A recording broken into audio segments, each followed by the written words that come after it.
Good morning from Panhandle Outdoors, America's only daily outdoor TV show.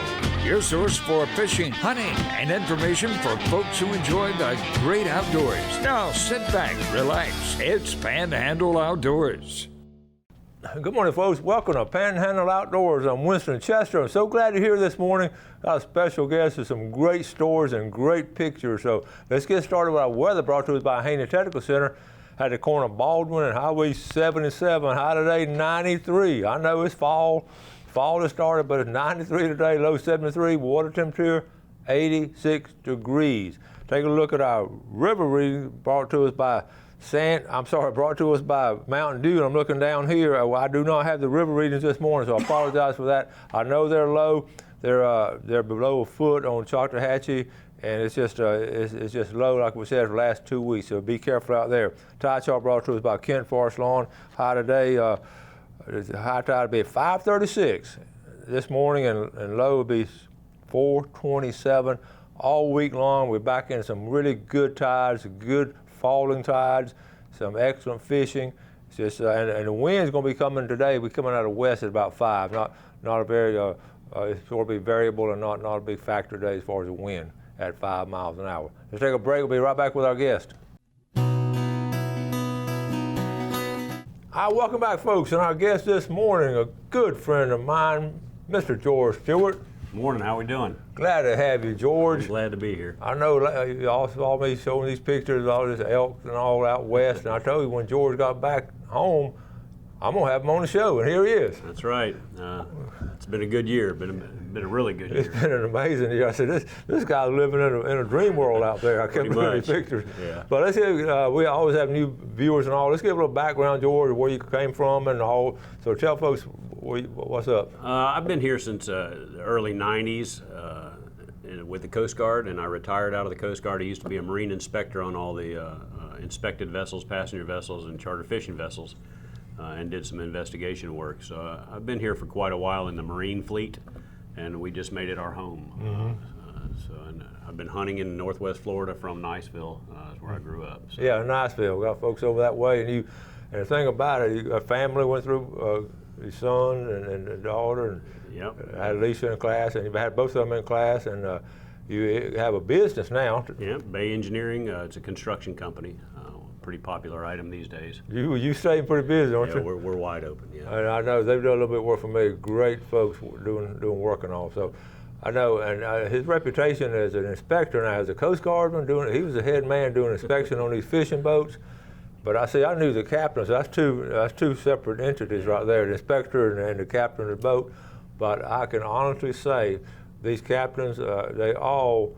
When he came on board to inspect their boat, they were glad to see him because there's some other guys who wasn't quite as nice, didn't have a reputation you got. But you had a great reputation with those guys of being a man of character and treated them fairly. I got along well with them. You really did. I mean, that was a special relationship, and that was long before he and I became really close friends. They were talking about him. What a good job. Now, tell us about it. How did you get hooked up into these hunts and all? About 10 years ago, a friend of mine said, hey, have you ever hunted elk with a bow? And I said, no, I haven't. He said, do you want to? And I said, yeah, I think I'd like to. And we started do-it-yourself hunts. We're not doing guided or high fence hunts. These are national forest. We camp for 2 weeks in the woods and do everything ourselves. So it's a challenge. It's a hard hunt. It's a physically demanding hunt, and it's fun. It's just a lot of fun. I just get fascinated every year he tells me about it. We're talking about all this stuff too, but him being a good inspector and being a very successful businessman, and I see him most Sunday mornings and all, but what he's famous for, what his best reputation for, he's a granddad of Baby Flash, who we had on the show 2 years ago. Yeah. Baby Flash, he had some challenges. Tell the folks what we're going to show some pictures of him pretty soon. In fact, Levi, aka Flash. He was named that by his brother. His brother wanted to call him Flash, so he's had 2 open heart surgeries, and he's scheduled for a third one when he hits about 65 pounds. It's called a Fontaine. He would have been with us this morning, but he's a little bit he's under the weather this morning. He's starting to develop, doing baby stuff at the age of almost 3, so he's about a year and a half late with everything. Yeah. Because of how he started off in the hospital. But by and large, his circulatory system, his half of a heart is running his whole body. The half of the heart is running by. Yeah, he has no left ventricle or left arterial, so it's the right side of his heart is the only thing pumping blood through his body. And he's doing remarkably well. Prayer and our family support, our church group has been instrumental in his development, his care, and his health. Yeah. I know we've been able to keep up with him on a regular basis, and it's so encouraging. I know sometimes you have setbacks. Y'all been to Shands quite a bit. About every 3 weeks early on, and now at least every 3 months. Okay. So we went from every 3 weeks to every 3 months, which is an improvement. He's been released by some of the departments, the developmental, the cardio people keep close tabs on him, and his dietary needs because he has a feeding tube. But he's done remarkably well. And one thing for sure, he's surrounded by love and prayers. He really is. It's fascinating. But his smile, he's always got a big old smile. That's just fascinating. Yeah, he does. Okay. We're going to take a break. We'll come back and show you some of George's hunting pictures. You're going to love these. We'll be right back. Okay, welcome back. You know, a lot of times we always have conversations during a commercial break with our guests and all. We sometimes we record them, they bring up something I just think that you as the audience would enjoy and appreciate. And Bay Engineering Solutions, right. You're in the process of helping people get back in the house. Right. Tell me what you were saying. We're doing mostly just rebuilds for people to be able to move back and remodel their homes, and get roofs on, get drywall back up, paint, and make the homes livable again. We're not doing any speculation home flipping. Well, that's the point I'm making. You're not in it to help. No. I mean, you're in it to help people, right. and not flipping and that kind of stuff. That's the kind of guy George is. Doesn't surprise me to hear that. All right, now, so you finally get some time off. I know y'all been working 6 days a week and all that. Yeah. So you get some time off. You have a plan. So when you get ready to go on a hunt like this, I know physically you sort of got to stay in shape a little bit. You do some walking or biking? Yeah. I do a lot of walking every day anyway, but I kind of try and increase that a little bit. And fortunately, I've been blessed with good health, so I don't know how many years I can continue to do that. There are guys that hunt into their 80s and 90s, but elk hunting it's hard work, especially directly after the animal expires.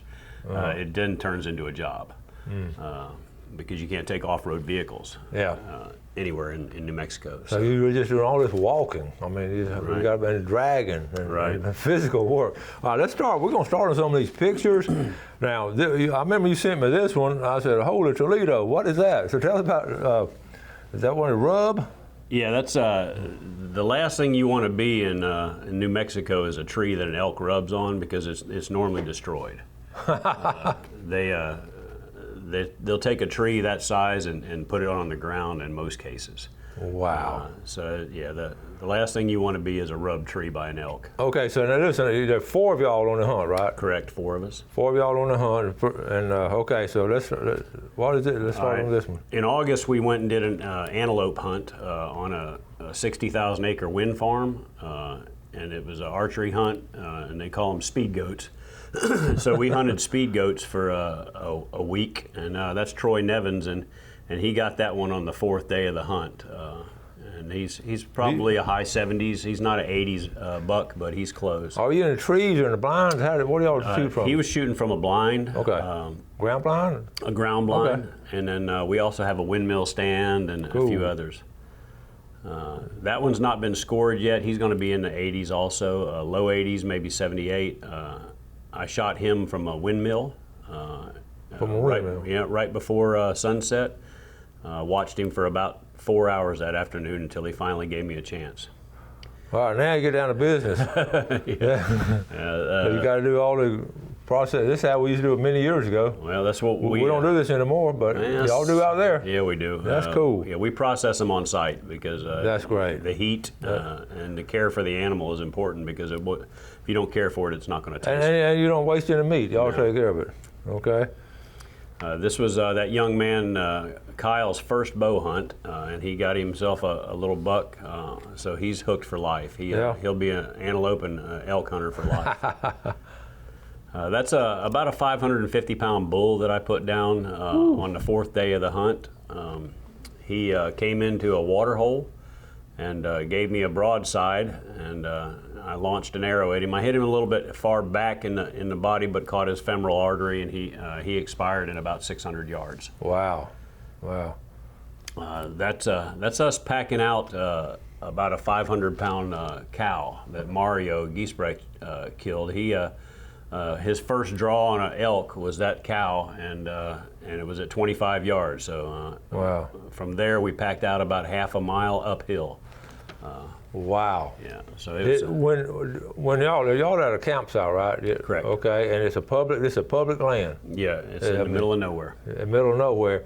Do y'all have when you go in with your backpacks and all? How much y'all's backpacks weigh? What do you try to? We don't carry a lot in, Okay. but we have frame backpacks that we use, hiking backpacks that we use to haul the animal out. So Okay. as soon as we're done hunting, we put one on the ground. We'll end up going back and getting the packs. Okay. And then we go ahead and butcher the animal on site, and then start packing him out. It usually takes about 4 to 6 hours. Wow. Do y'all when he gets back to the campsite, what do you do with him then? We get him. We got a couple large coolers, and we keep ice jugs in a freezer. Okay. And then we start cooling the animal down and get him to the processor as fast as the elk is too big for us to process. Oh yeah. Because it's about 250 to 300 pounds of meat. Wow. Wow. We got plenty more pictures and all. What about this one? That's a fork-horn bull in velvet that came into a water hole. He's kind of a wonky-horned elk. And Troy was in a tree stand, and got a shot on him at about 40 yards. Oh. So we hauled him out about 3/4 of a mile uphill. Well, I thought you hauled everything uphill. You got to start going downhill. I'm trying to kill him on top. That's Mario's cow, and she was a big girl. And that was a 25-yard shot on top of a ridge, and then we had to haul it to the bottom of the ridge and then back up the other side of the ridge. Cool. Okay. This is a cool picture. I knew something unique about this, other than these guys. Right, that's all 4 of us, Dennis, Troy, Mario, myself, and we found this petroglyph, and it's a stacked set of stones with some etchings on it. The most predominant etching is over my right shoulder. There's a cross with the date 1944, where somebody had found that rock formation previously and decided to put a crucifix and their date on it. It also has some scribings on it that we can't identify that were put there, most likely by Indians. Those are really old. Yeah, very, very old. Do y'all ever run across any kind of Native American sign out there in that area? Pottery. Yeah, that kind of stuff. You see pottery, that? Arrowheads. No kidding. Yeah, we pick up artifacts frequently. You're not allowed to transport them out of New Mexico, so we just put them right back down, find them, and look at them. And we found pottery, arrowheads, flint working areas where they used to work the flints for arrowheads. No kidding. So that's cool. Okay. And that's right after we found my bull. He was shot in the evening, and we couldn't track him until the next morning, so we came in the next morning and found him. He was on top of the edge of a ridge. Okay. And he was took me 9 years to harvest that animal. You hunted for 9 years. 9 years before I got an ethical and moral shot. You passed up some shots, didn't you? A lot of shots. What makes you decide on whether you're going to shoot or not? What's your thinking on that? Range mostly. Yeah. Anything inside of 50 is a good shot. And then, of course, the animal's position. Most of these animals don't stop. They don't stand around, so they're always moving. Okay. So taking a moving shot on a 550-pound animal sounds like an easy shot, but those people that have hunted them know it's not. Yeah. And that's different from the deer around here a lot of times because they're stopping. These bucks around here stop and give you a shot, but so those keep moving. Oh, they keep walking all the time. Okay, that's interesting. Yeah. Interesting. Or running. Yeah. And that was us 4 hours after the last pack run. With all of us have a backpack full of about 100 pounds of meat, just short of 100 pounds of meat. And I decided to take a skull cap and horn because he was just a 4x4 animal. He was big, but he wasn't huge. Okay. And That's just me gloating over him. Yeah, I don't blame you. I mean, that's something to be proud of. Yeah, I remember you sending these pictures. I said, and I couldn't tell how big he was, but I knew he was big. Yeah, he hit about 500, 550 pounds. Yeah. He was about a 4-year-old animal. He had very, very tall horns. So next year he would have been a 5 or greater. What's their average lifespan? Do you know? No, I don't know offhand, but I know that Troy had killed one a few years back that was a 5x5 that had beam mass about 4 inches around. Wow. And that was at his main beams. This guy had about a 3-inch main beam mass. Yeah. So his G1s were very, very tall. I mean, really tall. That's cool. We're going to take our final break and come right back with George Stewart.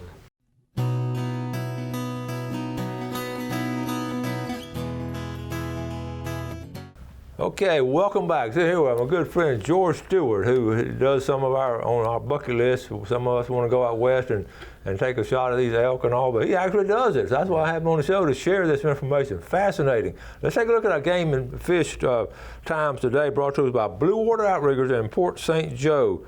8:52 to 10:52 this morning, and 9:22 to 11:22 tonight. We have some more pictures, but a couple of things before we get back to pictures. How did y'all choose this particular area? You got the whole state of New Mexico, you got Colorado. How did you choose this public land? It's really close to Troy's parents' cabin on the San Juan River. Okay. And so he was familiar with it. It was just by happenstance and luck the first time we drew, but we've been successful 8 years in a row. Wow. In the New Mexico lottery draw. And y'all spend a good time. You call them, bugle them up. So how does that go? Depending on their behavior and the period of rut that they're in, usually a cow call. We use one that's called a hoochie mama cow call, and then a reed call. I use a reed call, and then I bugle them up with a reed call. So if you've ever heard one, it'll send chills down your spine. Really? It's loud, it's high pitched, and it's unforgettable. Wow. Wow. And do you go? Is it morning hunt, afternoon hunt, or how do you? We do both. We'll set up a morning hunt, and we'll hit the morning hunt, and then locate some animals, and then usually we'll have a separate hunt for the afternoon because they come down in the mornings, go up in the afternoons, and vice versa to try and find food and water and shade. And so once we figure out their pattern, we try not to break their pattern, and then we try and get in front of them on their down transit or their up transit. Okay, that's smart. And then try and call them in with either a cow call or a bugle. Okay, now I know all hunters, all of y'all out there, me and all, we all have that legendary buck or a big monster one that we know we're going to get next year. We saw this year. Do y'all have one out there like that? Yeah, I do. We've been talking to him for about 5 years, and he's about 2 miles across a canyon break that is nearly impossible to get to. And that's why we haven't got him yet. Yeah. But I talked to him this hunt the first day. And he bugles his way up, and we communicate back and forth. And then he usually gets to his bedding area, and then he goes silent. And the only reason we haven't put a piece of carbon in him yet is just by getting in front of him. We just haven't been able to get in front of him. And how long? Okay, another subject. How long does it take to drive from Panama City to New Mexico? It takes 22 hours. And I stop usually somewhere in Texas and spend the night, get some rest, and continue the trip. Okay, there's a game plan if y'all want to do something like that. Your wife rides out there with you and flies She does. Back. That's good. Yeah, she rides out there and then she flies back, and then I hunt for a couple weeks. Let's look at some more of these pictures. Okay, here's another one here. Yeah, that's me and my bull, and like I said, I'm pretty proud of him. It took a long time to get a good shot. Took you how many years? I've been hunting 9 years. It only took you 9 years, and the scenery. That's just that's beautiful. Now that photo is taken over from our campsite, so that's what we look at every morning we get up. And in fact, we called a 5x. If you look in the very bottom of that photo, we called a 5x all the way across that valley one morning. Wow! He was we had already tagged out, so it was just a communication thing, and we got to see him. Now that young cow visited a water tank that Mario had set up on. He had already tagged out, so he just went to do some spotting and came across that animal, went ahead and took a photo of her. Okay, and wild horses? There are wild horses all over New Mexico. In fact, it's a problem for them. Really? But they're good-looking animals. Wow, they're beautiful. Yeah, they're full. Their bodies are full. You don't see rib cages on them. Wow. And Well, that's a they're great all story. over the place. So when you tag out, let me see. We got a little baby flash here. This was a fishing trip. Yeah, it was. Yeah. Okay, lady cat. But before we get back to the fishing trip, okay, that little man there. He already got a fishing rod. Yeah, we got him down at the lake up there at Little Island Pond, and we catch some brim for him, and so he's already made his first fishing trip. That is cool. And that's a proud grandpa there. It is. And he had him out there fishing. But then when you tag out, what do you do? Well, we go rainbow trout fishing on the San Juan River. It's probably one of the premier waters in New Mexico for high quality rainbow trout fly fishing. Wow. So Troy and myself and Mario went and Rainbow trout? did some rainbow trout fishing. Man. And then we had rainbow trout dinner. So it was. I know that was good. They're delicious. It tastes better by the campsite anyway. Oh, they're fantastic. That's good. Well, we only got about a minute left. Any closing comments on getting ready and all that, the enjoyment? You out there how many days? We use about 2 weeks. It's a 2-week hunt. That's the first hunt. And the second hunt is a 1-week hunt. So it's either 16, 18 days or 12 days. Now you work hard all year to get it. I mean, you work hard. Now this man puts in, he don't do a 40-hour week. He works really hard. And I want to go and say this, as a granddad and as a dad to his daughter Alicia and son-in-law, and this man, he stepped up to the plate, and he's done so much on those trips to Gainesville back and forth, and it's remarkable. He's sort of a role model in our church and all, is that how a man should be. And I know y'all got a lot of prayers and all. And we appreciate every one of those prayers. I get them from the charter industry, and then the guys call just out of the blue just to check on, see how my grandson's doing and how we're doing. Next time you're gonna bring baby Flash on, right? And Alicia and my daughter. Yeah. Thanks, George. Thank you very much. All right, buddy. Thank y'all for watching Panhandle Outdoors. Y'all have a great day. Do something good today for your fellow man, and God bless.